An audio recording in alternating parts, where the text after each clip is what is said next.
আপনারা রুগী মাইরা এরপরে ঢাকাতে রেফার করে দেন, মানে অর্ধেক মারা এখানে মাইরা বাকিটা রাস্তা রাস্তা শেষ হয়ে যায়, আবার এই লাস্টে ঢাকাতে ফিরিয়ে দিতে হবে। চিকিৎসা করে মানুষ মারা ফেলাইছে। এখন আবার সেম ঘটনা।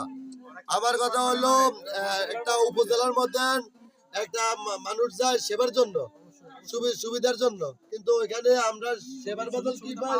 লাশ হয়ে ঘরে ফিরিয়ে দিতে হয় চিকিৎসার কারণে। এদের সার্টিফিকেট আছে কিনা, দক্ষ কিনা, এটা সিজার করে, এটা তো কোনো সাধারণ বিষয় না, এটা তো কোনো সাধারণ বিষয় না। এই যে একটা পরিবার শেষ, একটা পরিবার শেষ।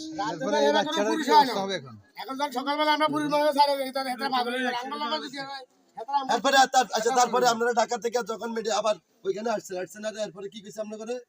আমরা এখন যার মনে করি এত আগে সম্মতি কমে যে আঙ্গুল লোকজন এরা ইয়ে হয়েছে হওয়ার পরে হেতারা মারামারি করে। এখন ওই মন্দিরে ভাই আমার না বলে ভাই যা একটা ঘটনা ঘটে গেছে, এখন আমরা তো মন্দির ভাই এলাকার লোক, মন্দির ভাই আমার বন্ধু আমি মন্দিরের কথা আপনারা মারামারি হারারি করেন না, মন্দির ভাই আছে আমরা তো বসি, এটা আমরা সমাধান করে দিয়ে জন্ম হয়, আমরা লাস্ট মারি দেন, আমরা মামলা মকদ্দমাতে যাবেন না কিছু দেন। আবার এক পার্টি আছে যে আপনারা ভাঙচুর করেন না, এটা কে বলছে যে মামলা মকদ্দমা যায়েন না আপনারা? এটা মন্দির মেয়ের ভাই আরো ইমান মেয়ে আরো লোক আছে এখানে।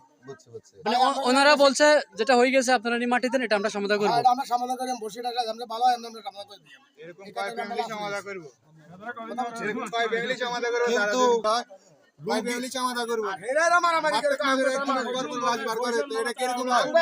একটা মহিলা আঙ্গুল ঢাকা থেকে আইসা শুধু আমাদের এখন বর্তমানে সবচেয়ে বেশি চলে এই যে হাসপাতাল ব্যবসাগুলা, শুধু আড়াআড়ি করে এক একজনে এক একটা হাসপাতাল দিয়ে বসে, কিন্তু এটা চিকিৎসার মান কেমন কি আসল বিষয়।